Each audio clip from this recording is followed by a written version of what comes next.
being very positive and something that you can take away from and build on every single day. So today is well-being. Okay? Okay, so what is well-being? So it's been something that philosophers have studied for a very long time to try and work out basically what makes us human and builds up humanity, who we are, and basically our existence.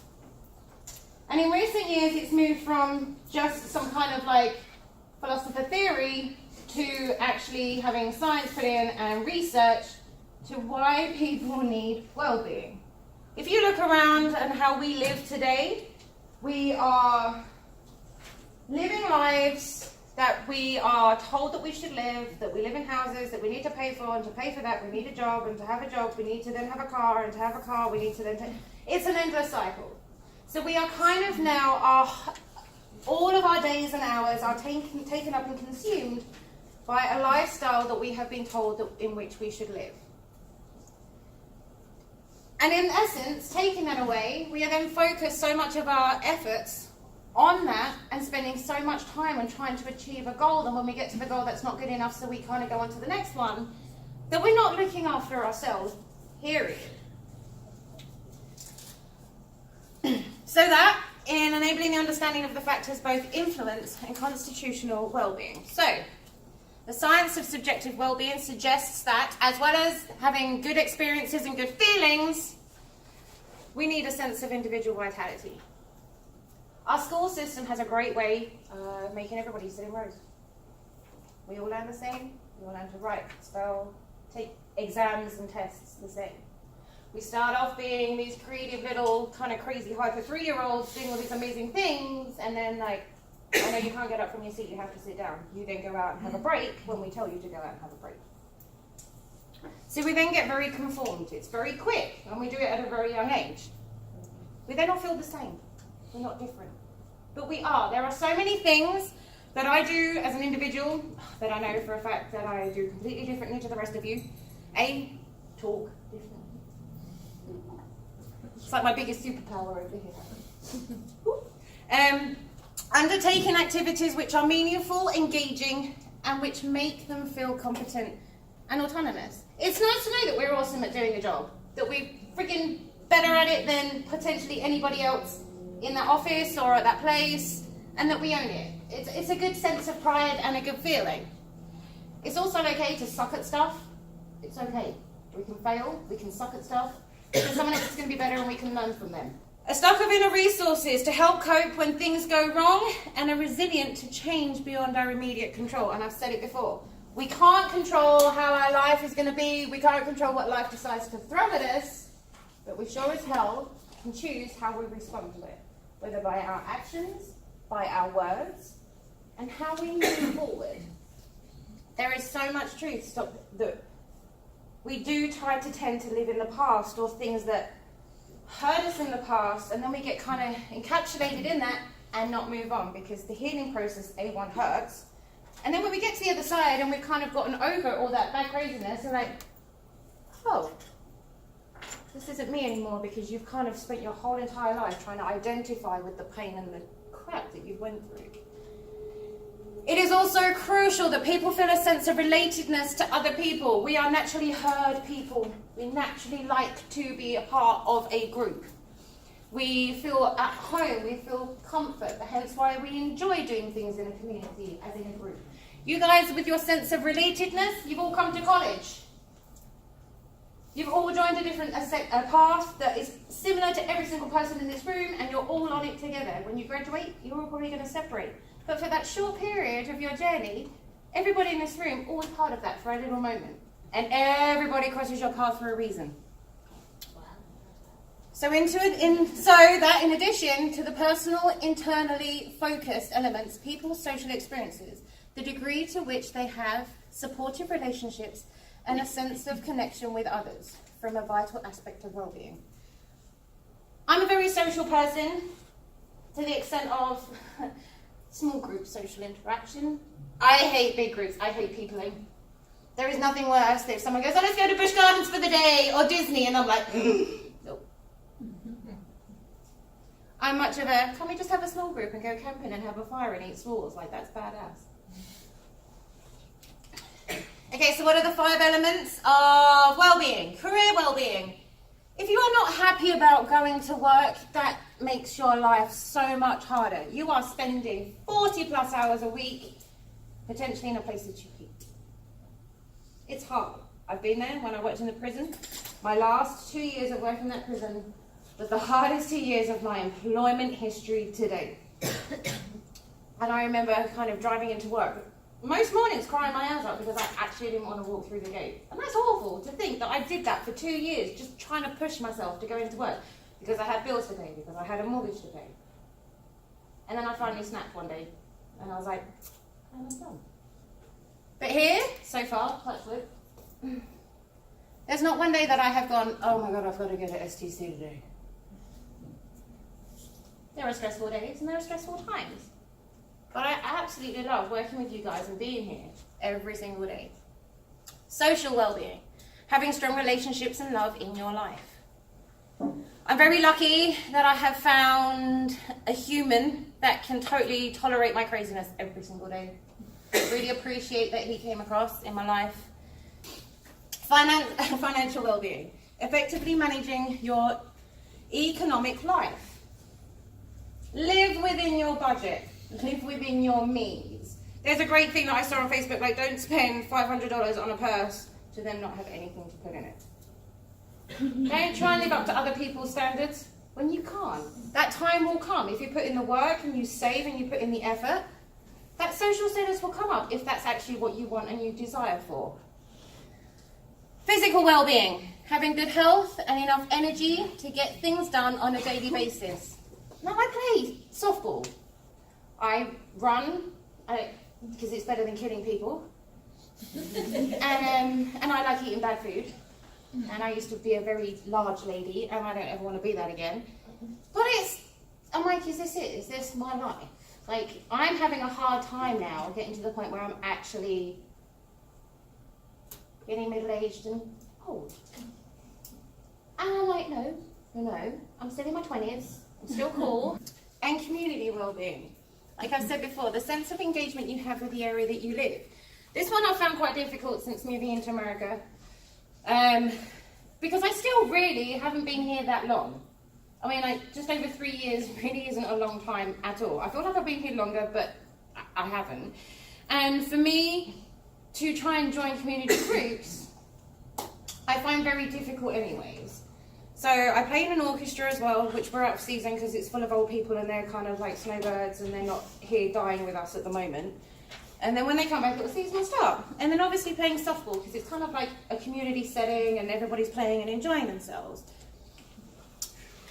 This is something that you guys should follow every day, every week, every month, all the time. This is Maslow's hierarchy of needs. And if you've never seen it before, it's a triangle, it's awesome. And it's got colours on it, it's pretty. We start off from the bottom. If each one of these isn't met, you don't move up. Period. So the first one, physiological needs. Breathing, food, water, shelter, clothing and sleep. If we don't have those fundamental things in our lives for existence, we are then in that state of panic and anxiety because we aren't meeting the needs that we need to have to move on. Thing that I found out this term, my son starts Punta Gorda Middle School. We got it in the newsletter. Every single child, regardless of what background or welfare or money, every child has a free breakfast and lunch for the whole year. That's pretty badass. So there's a lot of families that I know for a fact around here that freak out about how they're going to feed their kids, and then in turn they feed their kids and not themselves. For them, they're going to be stuck in that because they're not looking after themselves. Obviously we do things as parents for our kids, but if we can't look after ourselves, then we can't in turn look after them properly.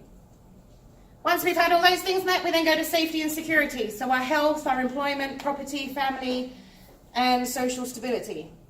So with our health, obviously, I know I'm not going to die, my leg might fall off, but I'm fine. Employment, knowing that when you go to a job, that you aren't going to be made redundant, or that the job is secure, or that you're doing a good job, that you feel safe in your work employment environment. Your property, knowing that you're safe in your area. There's nothing worse than fearing that when you go home that something bad could happen, or your landlord could say, no, we've had enough and kicking you out, or you're missing payments on your mortgage because you haven't got enough money to pay for it, and all those kind of things. If you are then stuck in that then consumes you. Your family. Some of you have had to brave it and do the realization that you've had to cut off family members, and you've had to move a very long distance to also do that. That is that true saying, you can't pick your family, but you sure as hell can choose your friends, who then in turn become your family. And it's one of the hardest things to decide to do when you become mature enough to go, actually, do you know what is bringing me down or making me feel very pressured or putting me in a negative and unhealthy situation and relationship? Is family members, because no one ever wants that from their family. So then once we kind of got all those things mastered and we're all happy in there with our physiological needs, love and belonging. So having friendships, family, intimacy, and a sense of connection. We live way longer lives if we are in healthy relationships. Now that's not just talking about sex, obviously, but if you don't have communication with a loved one or your partner, and you can't joke and laugh and all those kind of things, then that falls apart too. You could be in a relationship for 5 months and it can be the best thing. You could have been in a relationship for 10 years and felt so alone because there was nothing there and the communication had gone. Self-esteem. Having your confidence, achievement, respect of others, and the need for a unique individuality. There are days when confidence kind of slides and everyone's just like, oh my God, I suck at everything, I suck at life. And then there are days when you just think, oh, actually, I've got this. I can walk out today and I'm going to conquer the world. You can kind of tell that, I think, by the way that my clothes that I wear. Like, if I'm going to be like a badass superhero, I normally wear my superhero dress. And respecting for others and having your uniqueness. There is, and again, I will stress it every single time, what makes you you is you, and that's awesome. And don't ever change. Don't change for anybody. Don't change your past. Don't change your goals. The right people will find you. Do not go out of your way to find them. Ever. I remember when I was at university thinking I needed to be someone that I wasn't at all. I'm talking stupid. Well, I wasn't stupid. I was talking stupid and dressed in different ways and hanging out with everyone, and it wasn't my life at all, and it was horrible. It was the most depressing time of my life because I was trying to be someone that I completely wasn't and hated every second of it. And then once we kind of got all of our achievements, no matter how big or small, self-actualization. So our morality, our creativity, spontaneity, acceptance, experience, purpose, and meaning and inner potential. You can then move on. So if you want to kind of go do a master's or a doctorate or go paint or write a book or do all those kind of things, if we don't feel like we've achieved all of those things and we haven't got those things in place that make us feel that way, we can't be creative because we feel in a trap, because one of those is going to constantly consume us. And it's always the one below that we get stuck on before we can move up. So that's a great thing to have, where you can kind of print it off on a piece of paper and have it stuck up home. And, you know, ideally, you kind of want to be between these two, pretty much. So we have some sayings. Your day is pretty much formed by how you spend the first hour. Check your thoughts, attitude, and heart. If you're waking up in a kind of grouchy mood, drink more coffee. Count your blessings. The day has only just started. And kind of think of 3 goals, whether it's small or big, but 3 goals that you want to achieve that day. It could be you want to be 5 minutes late instead of 10. That's a goal. And it's a good achievement. And the next week you can say maybe just 1 minute. And then your employer will be like, is everything okay? And you're like, yep, I've set myself some goals. Obviously don't speed to get them. Ditch the timeline that you think your life should be following. Trust everything is unfolding as it should. We all move at different paces. We all move at different speeds. I, in my younger days, totally thought by the time I was 40 I was going to have a doctorate. I hate school. I hate studying. I did my teacher training, which is kind of like an equivalent of a third of a doctorate over here. So if I can just say I'm a third of a doctor, which I'm okay with. But I have my bachelor's. And I did my teacher training, and then after that I'm like, no. But I really would like to open my own school. And then I keep reading, and I'm like, I need to do a master's in like education administration. And I'm like no. So I'm okay with that. I think I'm okay with just like being the director of career services and just talking to you guys every 4 weeks. It's okay. Whew. The relationship you have with yourself sets the tone for every other relationship you have. And I've put this up there before, and I will probably do it even more times. How you treat yourself and what you tolerate sets the tone for everybody else. And it's pun time. I had cheese but no crackers. I was cracker-lacking.